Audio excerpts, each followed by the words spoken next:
Hey, hey, hey. That's not nice. Okay. Man Church Wednesday. Stacy, where are you? Stand up, will you? Stacy is going to just be sharing what God has been doing in his life, and I don't need to tell. I'm not going to tell the story, but it's just going to be awesome. And so, guys, I don't care what you have going on, cancel it, and I'll probably text most of you, but it's going to be a great time at Man Church. So, thank you, Stace. One other thing. Our School of Ministry, we will have classes in the fall and in the spring. This will be our third year. And this fall, we have two classes going on at the same time. The first one is a class on Logos. It's Intro to Bible Study. And if you've ever wanted to learn how to study the Bible and use this software program, that's the purpose of this class. And because it's a tutorial, Portland Bible College actually requires anybody that wants to take it to sign up through their online portal. And it's a process. They ask for your transcripts from high school and college, I believe, and it takes a little while to do that. I'll get some clarity on whether we have some latitude since we're an affiliate, but that needs to happen by the 1st of August. And if it's the only class you take this term, and if you've never taken another one, I would highly encourage you just to sign up for that. My wife took it a number of years ago online, and she's going to take it again. I use that software program as part of my normal study habits, and I'm going to take it just because it's such a great program. And it would be wonderful for the annex to be filled just with people that are learning how to study the Bible. So I want to encourage you to do that if you have any interest at all. And then the second class that we're taking, offering this fall term, is on the Holy Spirit. And that will be through our normal School of Ministry portal, if you will. And that's pretty easy to get on, to jump online or jump on with us. So just those two things are coming. I wanted to bring them to your attention. And let's get to this morning's word. Today we're continuing in our series on the kingdom. And I'm in the book of Luke now in my devotions. And whether you're in Matthew, Mark, Luke, or John, Matthew and Luke spend more time on the parables than the other two Gospels. But man, there's just so much that we haven't covered on the kingdom, so many stories that Jesus told about the kingdom. There's no possible way we will cover them all, but last week, as Larry was sharing, the Holy Spirit just brought this parable to my attention, or story that Jesus told. It's just another story that Jesus told to illustrate what the kingdom of God ought to look like in our lives. We say that we believe in Jesus, we believe in God, we want to serve Him, we want to obey. We say we believe in the kingdom, but we don't have to wonder what that's supposed to look like because we have all of these illustrations and all these examples. It's like YouTube on steroids for the kingdom. I mean, you just keep looking at one after another. And today we're going to look at this story that Jesus told. He was, again, it was Luke 11. And he had been healing a bunch of people. There was crowds that were always gathered around him. And you know that anytime there was a crowd gathering around Jesus, there were also Pharisees and scribes and religious people that were kind of on the outskirts looking for a way to accuse him of doing something wrong. Because at that point in his ministry, two things had happened. One, they were jealous of him. And two, Jesus had said enough about them that they were mad at him. He told them, that they were misled and whitewashed tombs and hypocrites and sons of Satan. And so they didn't really like Jesus very much. And so they were always looking for something that Jesus did or said that they could use against him. And in this passage, he talks about how we look at things or how we see things through our eyes. The title of my message today is Legally Blind. Not Legally Blonde like the movie, but legally blind. Luke 11, we'll read two verses to begin with, 34 through 36, and then we'll get into the first half of my message. Your eye is the lamp of your body. This is just the natural eye is what Jesus is talking to start with. Your eye, the thing you look through, it's the lamp of your body. If your eye is healthy, if it's clear, if it's undivided, if you don't have double vision, you have good eyesight, then your whole body will be full of light. The word in the Greek there for light is phos. It's where we get our word phosphorus. You know that when phosphorus is introduced to light, I think we lit it on fire in science class too. I don't remember how that worked, but it was just this bright light that would come. That is the root word of phosphorus comes from the Greek word for light. So Jesus is just saying, if you got good vision, your whole body is full of light. In antiquity especially, they would use the terms light and darkness to refer to good vision and bad vision. If you had bad vision, they would say you had dark vision. There's all kinds of poems and all kinds of stories in antiquity where it said both literal vision and figurative vision, where if your vision was bad, it would say that you were dark or cloudy or shady. So when your eye is the lamp of your body, if your eye is healthy, clear, good, there's lots of light. But when your eye is bad, again, this is just a natural, it's an illustration of something in the natural. When your eye is bad, your body is full of darkness, or everything that you see is dark. It's blurry. It's not clear. Therefore, be careful lest the light in you be darkness, or careful that your eye doesn't see darkness.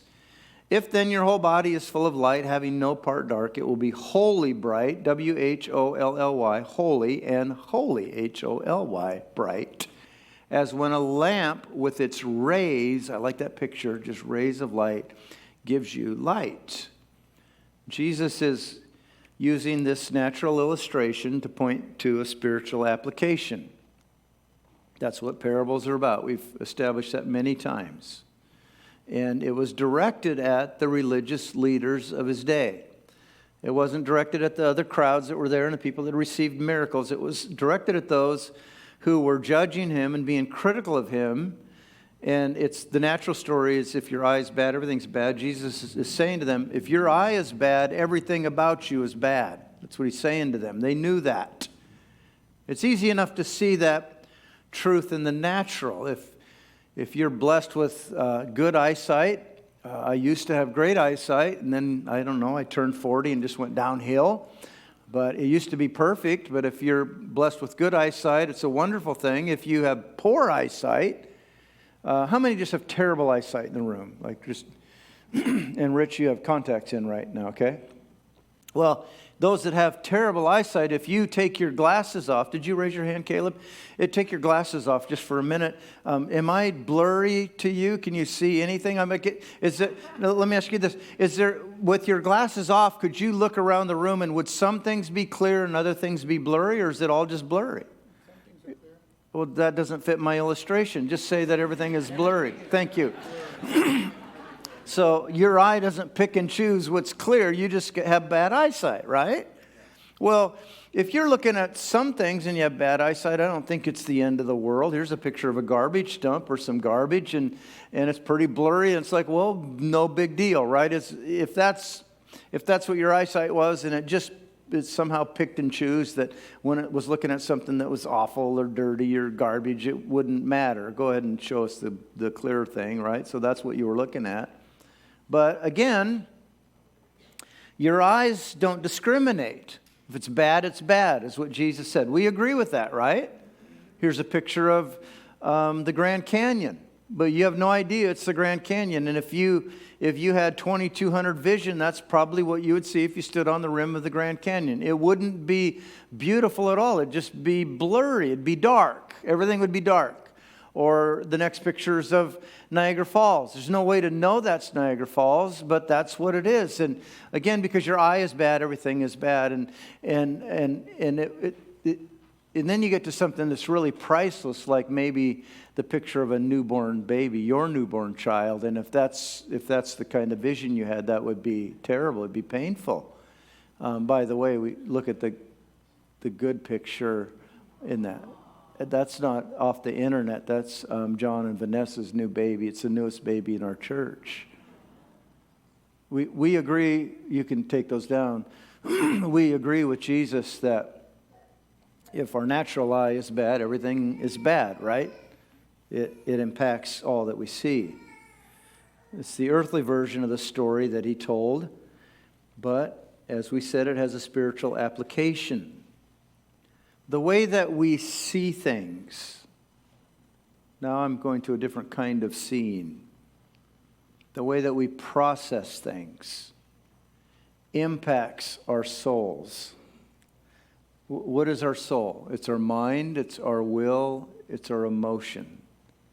And it also creases our spirits, the way that we see them. And if it's good, it's really good. But if it's bad, it's really bad. Would you agree? And so I want to look at this story from two sides of the coin. Today I want to look at the bad eyes, the negative, the lenses that we use that cause us to see things the wrong way. We process them and it's divisive or destructive or debilitating in our lives. Next week, I want to look at the wonderful thing that happens when we begin to look at things the way that God would have us look at them. And Jesus said when that happens, our whole lives are full of rays of light. Just so beautiful. But today I want to look at 6 lenses that all of us probably in this room have worn from time to time that color our perspective in a bad way. The first lens is the lens of other people's differences. They're just different than us. I have 6 pairs of glasses. We'll get through all of them, hopefully. The devil has had an absolute heyday with, man, that's tough, with this lens all throughout history. I mean, he loves to get people to hate one another because of their differences. They stand out. Things like ethnicity or nationality or political affiliation or whatever other differences there might be. There are people that just have this lens. And sometimes those lenses that you have are the result of your family of origin or things that people have said that you trust or things that the media feeds you or encounters or experiences that you have had. And because those things have taken place in your life, there's just lens that you wear and other people's differences just stand out like you. It's like there's an arrow pointing at them. And you think about the history of our nation and the Civil War and all of the other things that have taken place, and you think you're just getting past racism in our nation, and then it just erupts. And in fact, right now it seems like it's as bad as ever. Just the differences that people fight over and the differences that people decouple or disenfranchise themselves over. It's black, it's white, it's Republican, it's Democrat, it's button-down professional versus tie-dye, it's rich versus poor, it's, salaried versus hourly, it's, whatever lens you have and whatever background you grew up in and whatever your mom and dad said and whatever the neighborhood kids say, it's like there's certain times we just, all of a sudden this lens is on us and that's all that we can see. And there's hatred and disdain and divisiveness and arrogance, and a lack of grace, and a lack of kindness. And remember that Jesus was talking to religious people in his day. It wasn't the pagans. It wasn't the Gentiles. It was the Jews. It was religious people. They were the first church of Israel, or the first church of Galilee, or whatever it was. He's talking to people that should have known better. And this thing is as old as time. Even Israel and Judah hated each other because of the lens that they wore. And I would guess that there's people in this room that you've read things and seen things and observed things, and sometimes it feels like stuff is getting crammed down your throat, and then all of a sudden you see this, you're seeing everybody through this lens. It's divisive. If that's the eye gate, if that's the way you're seeing things, would you agree that it can lead to bad? Do we agree? Yeah, that's all Jesus is saying. There's another lens. It's the lens of how others have failed you. Oh, this is a good one. You know, it's like, doesn't that look good? Yeah. Okay, thank you. The only thing you see when you look at someone else is how they failed you. Maybe you hired them and it was 10 years ago. They didn't meet your expectations. Maybe they said something to you and it hurt you. Maybe they did something that cost you financially. Maybe they weren't acting like Christians at the church campout or some event, or maybe it was at work, or maybe you saw them in a place they shouldn't be, or whatever it is. But all you see is how they have failed. It's the lens you always use. They could have 100 great qualities, but when you see them, this is the lens that you see. This has been a number of years ago. I had a boss that was really like a father to me.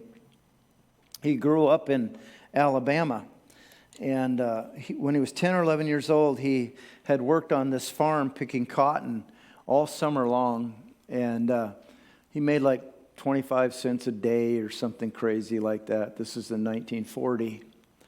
And he saved his money all summer long. At the end of the summer, he had like $20 saved.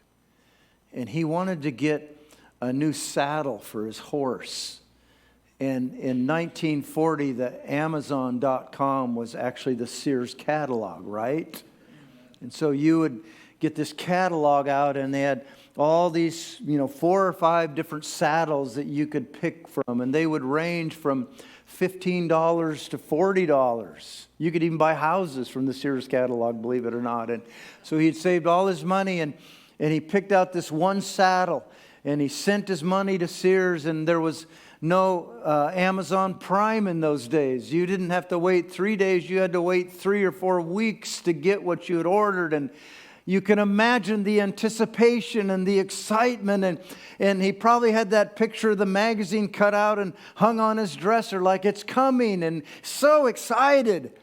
And finally the saddle shows up, and he opens the package, and they had sent him the wrong saddle. It wasn't the one he had paid for. You couldn't send stuff back in those days. You just had to live with it. And 50 years later, when I was working for him, I suggested one day that we go to Sears and buy something, and he said, "I will never buy anything from Sears as long as I am alive." And I said, "Why in the world would you say that?" He said, "I ordered a saddle from them when I was 10, and they sent me the wrong saddle." He had this lens on his entire life about the Sears and Roebuck Company, and he could never get past how they had failed him. Anyone in this room focused on something that happened to you 5 years ago, or 10, or 20, or 30? Please tell me, when do you think that you'll take the lens off and begin to see that person in a different light? Can you see how dark that can be? It's the lens of other people's failures. There's also the lens of other people's weaknesses. I think we'll try this one on.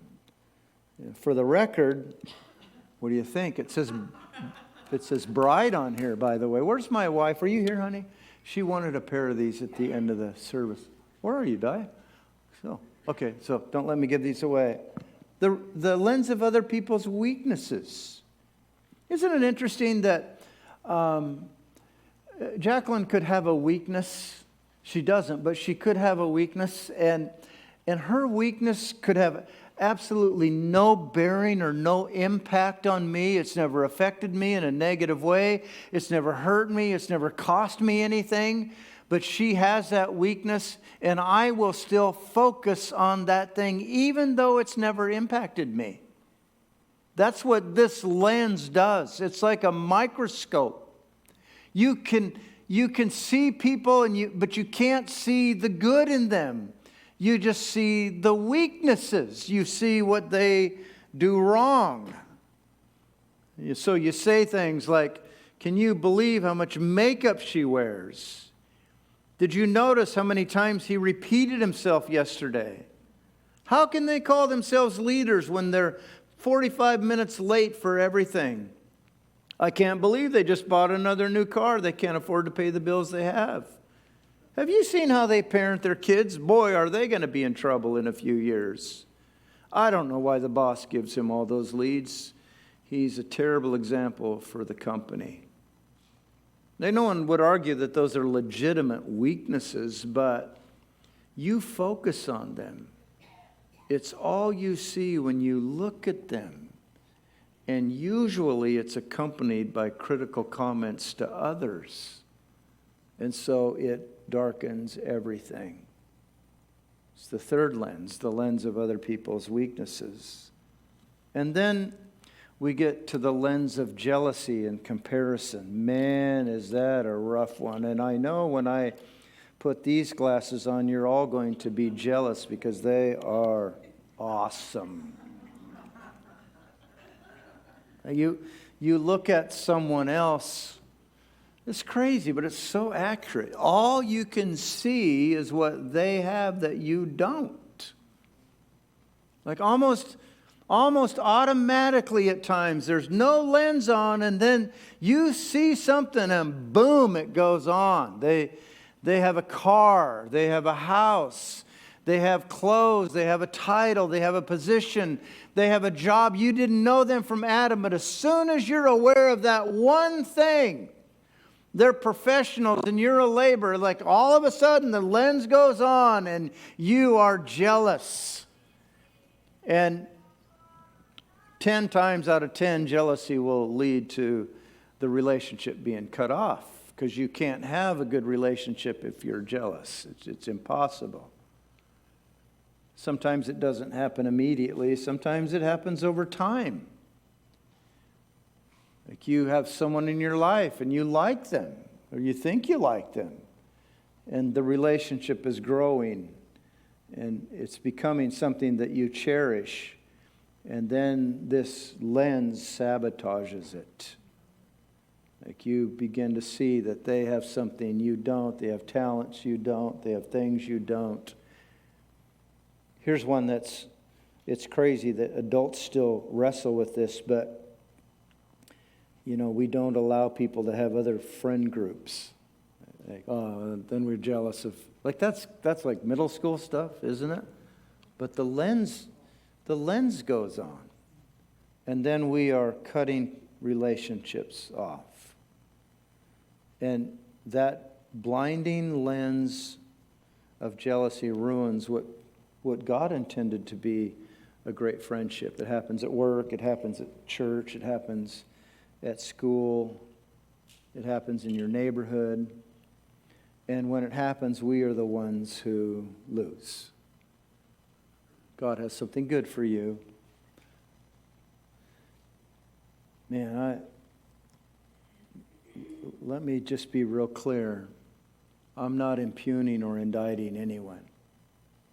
These lenses, they're fashioned for you by the enemy. You understand that? Like he's the one that wants to obscure your vision. He's your adversary. You saw stuff, you experienced stuff, you were raised a certain way, things were said to you. That's not God. That's not you. That's the enemy just preparing a lens for you that you look through people, you look through for the rest of your life, and it determines how you measure or value yourself or people. It's your adversary. It's the lens of jealousy and comparison. There's another lens, the lens of insufficiency. It's that prevailing feeling that tells you that you're not enough, You're not smart enough, capable enough, talented enough. Again, people have said things to you and done things to you. You've worn that lens since grade school in some cases, and no matter how successful you are or how much therapy you go through or what you accomplish, that lens colors everything that you see, and it robs you of light. The lens of insufficiency. Do you see how dark those things can be? And I think that at times we pile the lenses on. We don't just wear one, but it's 2 or 3 or 4 or 5. And finally, there's the me lens. This has to be the me lens. It's, it's like, hey, look at me. Only it's like mirrored sunglasses, and the mirror is on the inside. And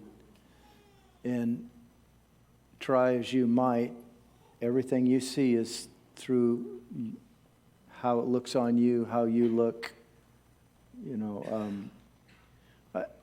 It's not narcissism. I know there's narcissists, and it's actually in the diagnostic manual, I think, for what's a psychological treatable order. But it's not that. It's just you see the world through you or through me. And we all have worn those lenses. And they don't help, they hurt. They don't make it clear, they make it dark. They make it blurry. It's like having 20/200 vision, which, by the way, is to be legally blind, hence my title. And as we've worn those things over the course of our life, we would all agree, I think, that we can be filled with darkness. And at least certain areas of our life are filled with darkness. But I also think that we disagree with something that Jesus said here, and I want to teach you or show you how I think he was correct. Well, he is Jesus, so he was correct. But I think that we think when we wear these things, well, hear me carefully. When you wear that lens of jealousy or how somebody else has wronged you, I think that we think it only introduces darkness in one area of our lives. I think we would acknowledge that.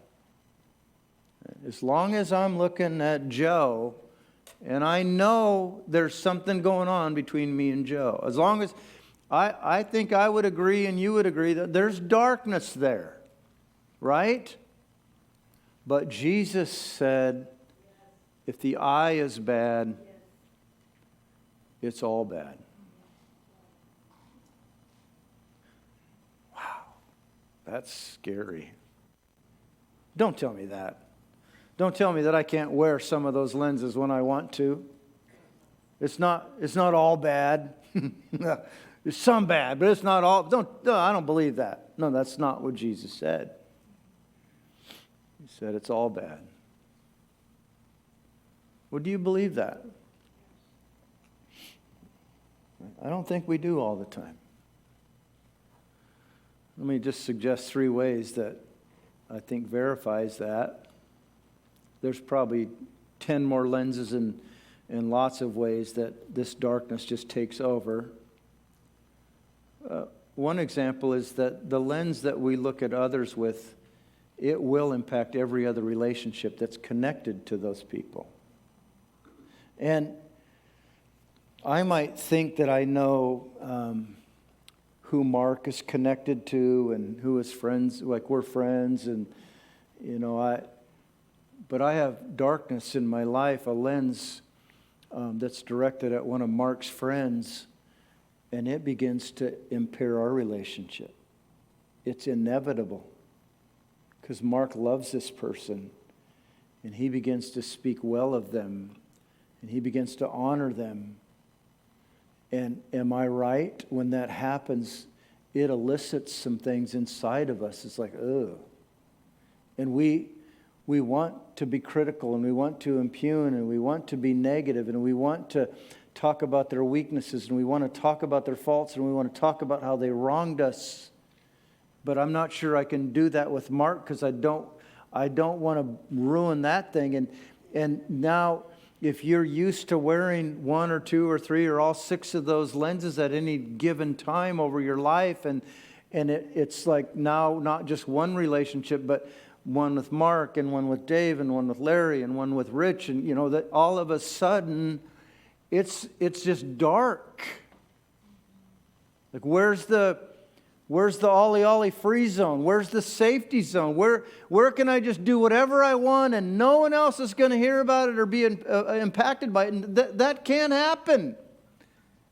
It's just this prevailing darkness because my lenses impact every relationship that's connected to those people. And isn't that dark? Number 2, those lenses cancel any chance of restoration. And if we harbor, give a safe place to, protect, lockbox, safe deposit box, bank vault, we harbor those lenses and the feelings that are associated with them. The Bible's pretty clear that that's wrong, correct? And if all I see when I look at Brenda is A, B, C, or D, that's all I see. How could there ever be restoration in that relationship? Isn't that dark? And is that darkness that stays in its lane? Absolutely not. It's the works of the flesh that Paul talked about. And then we have godly people who are walking in critical, jealous, unforgiving, judgmental ways. That's pervasive. It touches every area of our life. Now back to my illustration, not to beat a dead horse, but if you think you can wear the lens of focusing on somebody's weaknesses or jealousy or insufficiency or how they've wronged you, if you think you can wear that and it doesn't affect every area of your life, boy, please just consider what I've said. Worst of all, these lenses that we wear, that the enemy has crafted for us, they will cause us to miss Jesus. That's the worst. Like we won't see him. Jesus gave this message, and like I said, there was a crowd of people there, and included the crowd were the religious Pharisees, and this is what happened right after he said these things. Worship team, if you'd come up as I'm wrapping this up. Right after Jesus said this story about the eyes, Luke 11 says, while he was speaking, okay, it's like, while Jesus was telling the story, a Pharisee asked him to dine with him. And so Jesus went in and reclined at table. That's the ESV way of saying that Jesus went to his house and he sat down at his table and he was getting ready to eat dinner or supper.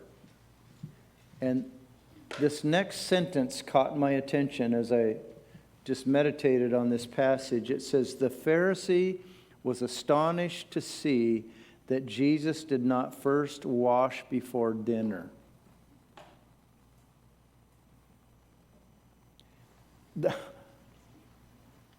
The creator of the universe is in your house. The one that by whom and through whom all things were created. The one who hung the stars in place and called them by name. That guy is in your house. Like you've invited him to come. Behold, I stand at the door and knock. He comes and he's sitting down at your table. And all you see is what he didn't do. That's crazy. the washing of the hands. It wasn't, hand sanitizer because you got germs all over your hands from shaking everybody's hand, or you've been working in the stall. It wasn't that at all. It was this Jewish ceremonial washing that was in the oral law. And by the time Jesus came on the scene, clearly from the story, it was something you did to be seen. If it wasn't something you did to be seen, the Pharisee wouldn't know if Jesus had washed his hands or not. But it was ceremonial. It was show-amonial, right? I'm doing this so everybody can see that I'm religious and I'm pious and I'm following the law. And if there's anything Jesus wasn't, it was show-amonial, right? And so he doesn't wash his hands. But the thing the guy focused on wasn't that Jesus was in the room. It was that he didn't do something that he thought he should. Crazy to me. But I promise you, you wear these lenses, Jesus could walk into this room and you would never see him. You hear me? If there's a definition that describes darkness, that's it. It blinds us, seeing people's weaknesses, focusing on their wrongs, jealousy, focusing on differences, political affiliations and race and all of the crazy, it blinds, and church, it blinds us from seeing Jesus. Insufficiency, the me lens. And so next week we'll talk about the glorious rays of light that emanate from us as we are filled with the light. It's a wonderful life. It's the best life there is. But I want to ask you to bow your heads and close your eyes. And would you respond to one of these 6 things, or maybe all of them, so that there can be eye surgery done on you, so there can be light that begins to just pour into your spirit? How many would say, I've been wearing a lens that focuses on differences in a negative way, and it's just captivated me? Just raise your hand right here where you're sitting, okay? I don't want it, but it's all I see. Is there anyone in this room that got sent the wrong saddle 20 years ago or 30 years ago or 5 years ago, and you're still harboring that wrong? That's how you see people. Just raise your hands, okay?